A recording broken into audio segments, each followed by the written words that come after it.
আরেকটি প্রশ্ন আপনাকে করে রাখতে চাই জি। যে অন্য সকল মাসের তুলনায় বিশ্বনবী রাসূল করিম সাল্লাল্লাহু আলাইহি ওয়াসাল্লাম শাবান মাসে কেন এত বেশি নফল রোজা রেখেছিলেন? আপনি যে প্রশ্নটি আমাকে করেছেন হুবহু এই প্রশ্নটি উসামা ইবনে যায়েদ রাদিয়াল্লাহু তাআলা নবীজিকে করলেন। মাশাআল্লাহ। ইয়া রাসূলাল্লাহ লাম আরাক তাসুম মিন শাহরিন মিনাশ শুহুর মা তাসুমু মিন শাবান। হুম, ও আল্লাহর রাসূল, অন্য কোনো মাসে তো আপনাকে, মানে রমাদানের পরে আর কি, অন্য কোনো মাসে তো এত রোজা রাখতে দেখি না। হুম, তখন নবীজি সাল্লাল্লাহু আলাইহি ওয়াসাল্লাম দুটো কারণ দর্শাইলেন। নবীজি বললেন, এটা এমন একটি মাস যেটা রজব এবং রমাদানের মাঝখানে। হুম, রজব হারাম মাস, মানুষ ওটাকে গুরুত্ব দেয়। রমাদান কোরআনের মাস, ওটাকে গুরুত্ব দেয়।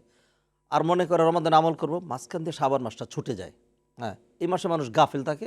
সেই জন্য আমি নবী এই মাসটাকে সিয়ামের মাধ্যমে এত বেশি উদযাপন করি, যাতে মানুষ আমাকে অনুসরণ করে এই মাসটাকেও কাজে লাগায়। এটা একটা কারণ। হুম। দ্বিতীয় কারণ, নবীজি বললেন, ওয়াহুয়া শাহরুন তুরফাউ ফিহিল আমালু ইলা রাব্বিল আলামিন। আর শাবান মাস ওই মহিমান্বিত মাসের নাম, যেই মাসে বান্দার বাৎসরিক আমল আল্লাহর দরবারে নিয়ে যাওয়া হয়।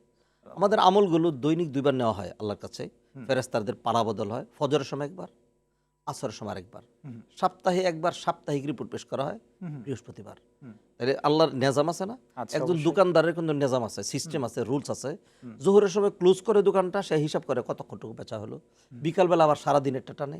হুম, সপ্তাহে একটা হিসাব করে, মাসে একটা হিসাব করে, বাৎসরিক একটা হিসাব করে। হুম, বৈশাখে দেখেন না হালখাতা হয় আমাদের দেশে, হুম, এগুলো। তো ঠিক তদ্রুপ আল্লাহ সুবহানাহু ওয়া তাআলার তো ওয়ালিল্লাহি জুনুদুস সামাওয়াতি ওয়াল আরদ, আব ম্যানেজমেন্টের অভাব নাই। ইয়েস। তারা এই কাজগুলো করেন। তো হুম, বাৎসরিক আমল যখন নিয়ে যাওয়া হয়, সেটা হলো এই শাবান মাসে। হুম, নবীজি সাল্লাল্লাহু আলাইহি ওয়াসাল্লাম সেই জন্য বললেন যে, ফা উহিব্বু আন ইউরফা আমালি ওয়া আনা সাইম। অতএব সেই জন্য আমি বেশি করে রোজা রাখি। আমি তো জানি না শাবানের ১ তারিখে না ১৩ তারিখে না ৬ তারিখে, কোন তারিখে যে আমার আমল নিয়ে যাবে তো জানা নেই। জি, সেই জন্য এই মাসে আমি বেশি করে সিয়াম পালন করি, যাতে ফেরেশতাদেরকে রিপোর্ট দেয়, ও আল্লাহ, আপনার নবী আপনার ভালোবাসায় না খেয়ে আছে। মাশাআল্লাহ। এই চমৎকার! দুটি হলো প্রধান কারণ। মাশাআল্লাহ, খুব চমৎকার উত্তর দিয়েছেন। আরেকটি প্রশ্ন আপনাকে করতে চাই যে এই মাসে বিশ্বনবী নবী করিম সাল্লাল্লাহু আলাইহি ওয়াসাল্লাম কি ধরনের এই মাসে আমলগুলো করছেন স্পেসিফিক? নবী মোহাম্মদ রাসূলুল্লাহ সাল্লাল্লাহু আলাইহি ওয়াসাল্লাম, মূলত এই মাসটা শাবান রমাদানের কারণেই। জি। এই মাসে মা আয়েশা রাদিয়াল্লাহু তাআলা তিনি বললেন, কানা ইয়াকুনু আলাইহি সাওম ফালা আস্তাতিউ আন আকদিয়া ইল্লা ফি হুম, শাবান।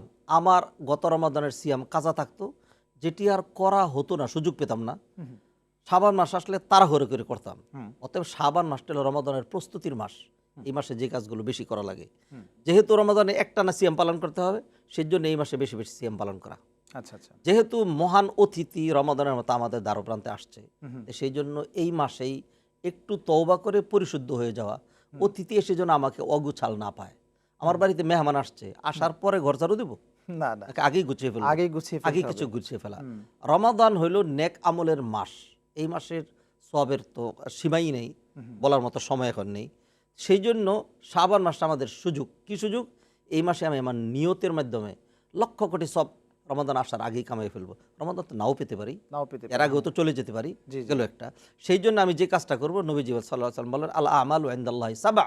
হুম, আল্লাহর নিকট আমল হলো ৭ রকম, তার মধ্যে একটা আমল হলো নেক আমলের নিয়ত করলেই সব হয়। তো এই মাসে আমরা নিয়ত করব, রমাদানে অন্তত ১০০০ মানুষকে ইফতার করাবো, রমাদানে ১ ওয়াক্ত সালাত ও জামাত ছাড়া পড়বো না, হুম, এরকম নিয়ত। হুম। নবীজি আর যে কাজগুলো করতেন, সেটা হলো রজব মাস আসলেই তিনি একটা দোয়া করতে শুরু করতেন। আচ্ছা। আল্লাহুম্মা বারিক লানা ফি ফি রজব রজব ওয়া ওয়া শাবান। শাবান ওয়া বাল্লিগনা রমাদান। কেউ কেউ বলেছেন হাদিসটা দঈফ। হ্যাঁ, হুম, তারপরে সলফে সালেহিন কিন্তু সারা বছর রমাদানকে ঘিরে দোয়া করতেন। অতএব এই মাসের আরেকটা গুরুত্বপূর্ণ কাজ যেটি, সেটি হলো দোয়া করা আল্লাহর কাছে, আল্লাহর কাছে দোয়া। আল্লাহকে ডাকা। হুম, ও আল্লাহ, তুমি এই পর্যন্ত হায়াত দিয়েছো, সব তো তোমার হাতেই। তোমার হাতে। জি। রমাদান না পেয়ে রমাদান আগে চলে যাব, এত হুম, গুনাহ নিয়ে আমার। রমাদানটা দিলে, রমাদান যেহেতু মাগফিরাতের হুম, মাস, হুম। হ্যাঁ, সিয়ামের মাধ্যমে গুনাহ মাফ হয় না? হয়? মান সামা রমাদান ঈমানান ওয়া হুম, ইহতিসাবান গুফিরা লাহু মা তাকাদ্দামা মিন যামবি। হুম, যে ব্যক্তি ঈমান নিয়ে সওয়াবের আশায় সিয়াম পালন করবে, তার সব গুনাহ মাফ করে দেওয়া হবে। হুম, হুম। যদি থেকে যায়, আবার রাতের ব্যবস্থা আছে না? আচ্ছা। মান কামা রমাদান ঈমানান ওয়া ইহতিসাবান গুফিরা লাহু মা তাকাদ্দামা মিন যামবি। কোন ব্যক্তি যদি মাহে রমাদানের রাতে আবার কিয়াম করে, রাত জেগে ইবাদত করে, হুম, হুম। তারাবি তাহাজ্জুদের নামাজ, তাহলে তার গুনাহ মাফ করে দেওয়া হবে। তো দিনেই তো সুবহানাল্লাহ। মাফ করা হলো, আবার হুম, রাতের দরকার কি? আমি ইয়েস। একটা উদাহরণ দেই। আমরা যখন ওই ক্যালেন্ডারিং করি, যখন কাপড় ইস্ত্রি করি, একটা ঘষা দেওয়ার পরে দেখা গেল যে কোনো একটা ভাঙ্গা ঠিক হয় নাই, হুম, তখন হুম, কি করি? আবার আরেকটা ঘষা দেই। হুম, একজন কৃষক যখন জমিটাকে কাল্টিভেট করে, তখন সে লম্বা একটা চাষ করে। হুম, হুম, এতে যখন পুরোপুরি বুঝি হয় না, আবার পাতাইলে আরেকটা চাষ করে। হুম, আল্লাহ সুবহানাহু ওয়া তাআলা এমন ব্যবস্থা রেখেছেন, মাহে রমাদানের গুনাহ মাফ হইতেই হবে। হুম। মাহে রমাদানের কল্যাণ থেকে, মাগফিরাত থেকে বঞ্চিত হবে ওই ব্যক্তি। নবীজি যেমন বলে দিয়েছেন, মান হুরিমা খাইরুহা ফাকাদ হুরিম। যে রমাদানের কল্যাণ থেকে মাগফিরাত থেকে বঞ্চিত হলো, সে আসলেই কপাল পোড়া, সে আসলেই হতভাগা। হতভাগা।